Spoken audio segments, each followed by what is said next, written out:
Good Monday morning, everyone, and welcome into today's daily Bible reading for February the 12th. Today we are reading together the famed 19th Psalm, Psalm number 19.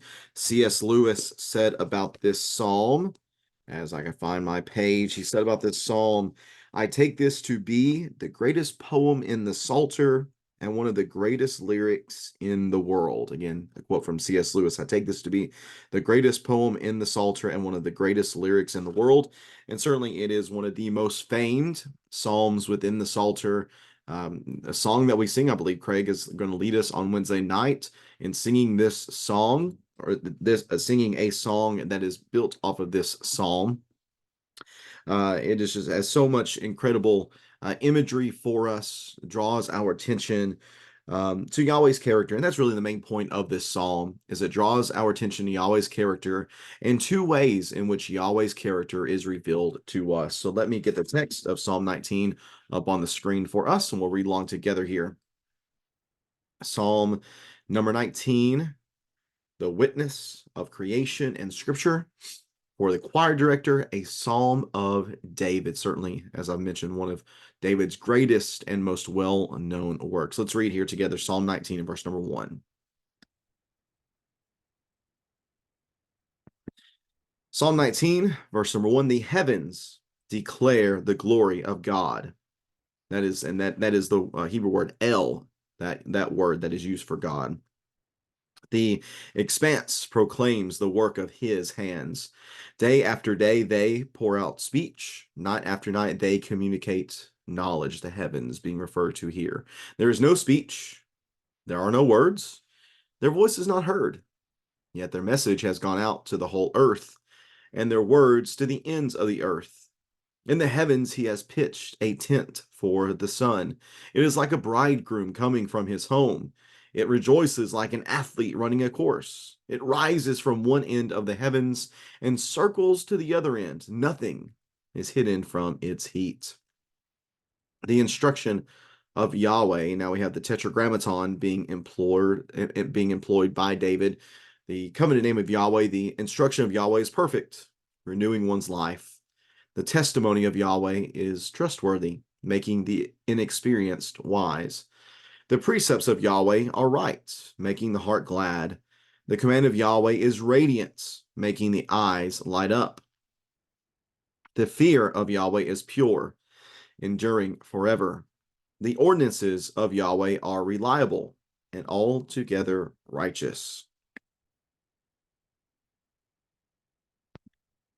Verse number 10, they are more desirable than gold, than an abundance of pure gold, and sweeter than honey dripping from the honeycomb. In addition, your servant is warned by them, and in keeping them there is abundant reward. Who perceives his unintentional sins?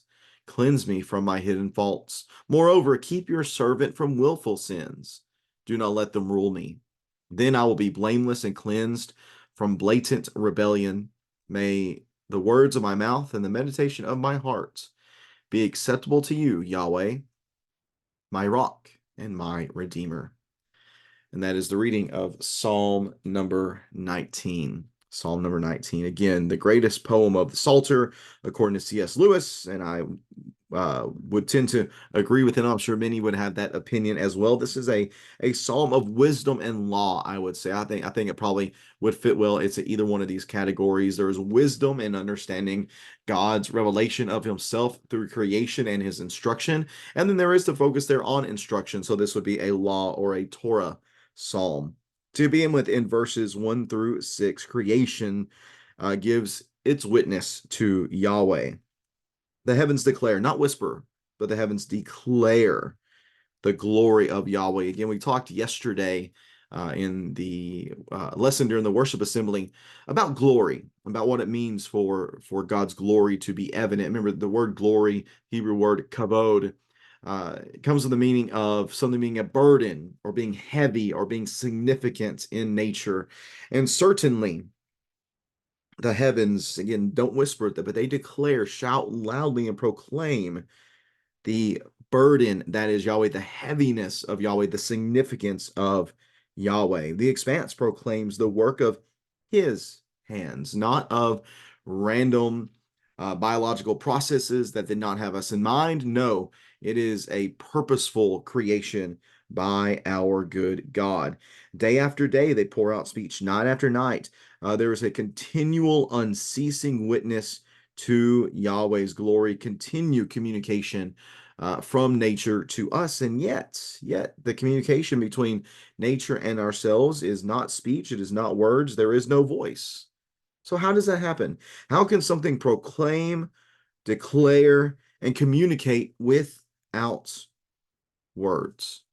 Well, it's one of the great mysteries, isn't it?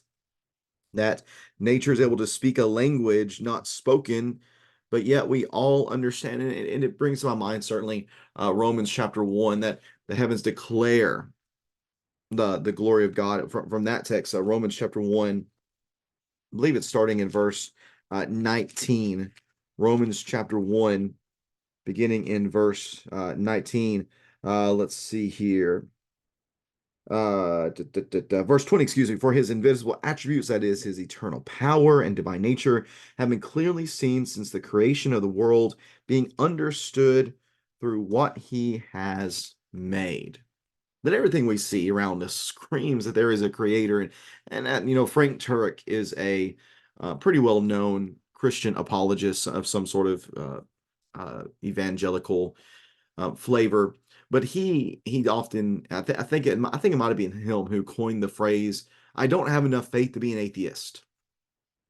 We are often, those who are religious in nature often are ridiculed by those who are not, by those who are naturalist or materialist, um, humanists, who tell us, well, your amount of faith is ridiculous. You have no evidence to support your faith. But I would again very much argue with that. We look around in nature and see that things just don't become without some sort of outside force, something that has to be outside of time, something that has to be outside of space, something that is so perfect in every way, and that is our God. And that's what nature reveals to us. And then David goes on to talk about a specific aspect of nature. He speaks about the sun, that in the heavens he, Yahweh, has pitched a tent for the sun, like a bridegroom coming home, like an athlete running a course. It is spectacular. It is absolutely it is always going to do what it's supposed to do, and it always achieves the purpose for which it has set out for. The sun always rises, it always sets, it rises again, it sets again. Nothing is hidden from its heat. It accomplishes its job, the sun does. And you think about just the perfect nature of the sun, and that it does exactly what it's supposed to do, and nothing's going to knock it off course. That the sun is almost in of itself an independent force. We know it's not, but it seems that way to us. But if we think that's incredible, if we think the sun is incredible, if we think the sun is steady and trustworthy and is influential, then hey, let me introduce you to the sun's creator. Let me introduce you to Yahweh, who is truly independent and lacking in no other outside force to do what he wants to accomplish. So yes, do we want to know about Yahweh? Do we want to know about his character? Well, if you do, then look around. Look around at nature, look around at the creation, and learn of him. Well, then we begin a transition in verse 7 to the law and the Torah's witness to Yahweh's character. His instruction, his testimony, his precepts, his commands, the fear of him, his ordinances, all of these things are good. They're said to be perfect, trustworthy, right, radiant, pure, reliable, righteous, more desirable than gold, sweeter than honey. Now, of course, again, what we were talking about here is the instruction of Yahweh, the Torah, the teaching of Yahweh. But the reality is that every single one of these things that are said about Yahweh's teaching also apply to him. He is perfect. He is trustworthy. He is right, radiant, pure, reliable, righteous. That is just who Yahweh is. And again, we learn these characteristics of Yahweh through these things that are described here. But it's not just that these things are or need to be known academically. Like it's good for us to know that the instruction is perfect, testimony is trustworthy, precepts are right, so on and so forth. But we need to recognize that there are benefits that we gain from these things. Again, the instruction of Yahweh is perfect, renewing one's life. The testimony of Yahweh is trustworthy, making the experienced wise. The precepts of Yahweh are right, making the heart glad. The commandment of Yahweh is radiant, making the eyes light up. And then finally in verse 11, in addition, your servant is warned by them, and in keeping them there is an abundant reward. Well, why? Why has God arranged things in such a way through his instruction that we benefit? Well, certainly it's because he cares for us and he loves us. He wants to give us abundant evidence for his character and for, as I'll mention in a second, that he is there and that we are accountable to him. So verse number 12, then, this is probably the most, sadly, this is probably the least known portion of Psalm 19. Who perceives his unintentional sin? So who is just unaware of sin? There's a progression here of different, I'm not going to say levels of sin, but really different types and categories of sin. There are unintentional sins. They're still bad, but they're unintentional. There's hidden sins where we are shamed by our sin, but and we'll do them, but we want to hide them. But then there's willful sins, those things that are defiant. Now we don't care if people know that we do these things or not. We're going to do them anyways. And all these things, it is David's desire for them to be cleansed from him. Cleanse me from my hidden faults. Keep your servant from willful sin. Do not let them rule over me. Do not let them rule over me. Yahweh, um, he does these things by making his existence obvious through nature and through instruction. He is leading us and moving us towards knowing him and being transformed through our knowledge of him. In doing so, I will be blameless and cleansed from blatant rebellion. So may the words of my mouth and the meditation of my heart be acceptable to you, Yahweh, my rock and my redeemer. Some themes from Psalm 1 and 2 show back up now in Psalm 19. May the words of my mouth and the meditation of my heart. Wow, I wonder what the objects that are in view are here. I wonder, that did not make any sense. I wonder what objects are in view here. Well, certainly as we just look up into the creation, we see God and his power and his handiwork. When we consider his instruction and just the plain old reality that God's way works. I mean, we just look around us today in our society, look at the way that people behave and look at the wisdom by which they live by. Excuse me, let me back up. Look at the quote unquote wisdom. If you're listening to this, the audio version, I am very much given the fake quote unquote here. Wisdom, it's foolishness, and it leads to so many unfortunate realities. I look around and I see the failures of our society, and we're not failing because we're doing things God's way. Absolutely not. If we were all seeking to honor God in our lives, then things would be so much better off. Doesn't mean the wicked people still want to be wicked and that bad things still wouldn't happen. But man, I'll tell you, I have great confidence that our society would be so much better if Yahweh's instruction was heeded, because his instruction is perfect, his testimony is trustworthy, his precepts are right, his commands are radiant. To fear him is purity, his ordinances are reliable and righteous. May the words of my mouth and the meditation of my heart be acceptable to you. Truly, friends, we are without excuse, whether we consider nature around us or the instruction, the wise instruction that God has given to us in his word. We are without excuse. So we think about this text. Let's be thankful for this. Let's be thankful for this reality that knowing how to live in God's creation is not something we just stumble upon by chance. It's not something we just stumble upon by chance. No, no, no.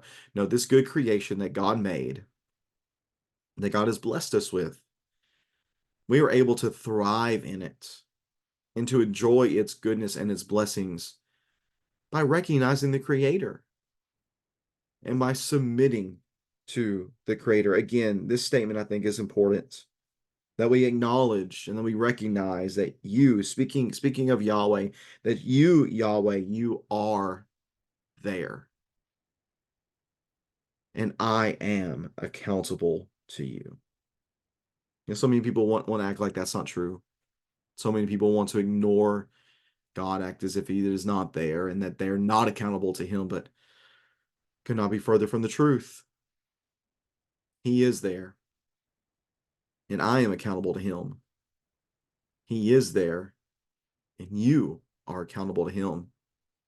He is there, and we all are accountable to him, whether we're thinking about the big picture of creation or whether we're thinking about the smaller picture of our own individual lives. The truth remains, God is there, and we are accountable to him. If you have any questions or comments about this psalm here, Psalm 19, please feel free to leave that in the comment section below. And I do appreciate you taking some time to read along with me today on this Monday. We'll be back at it again Wednesday, reading together from Psalm number 20. Hope that you will join in then. Take care and God bless.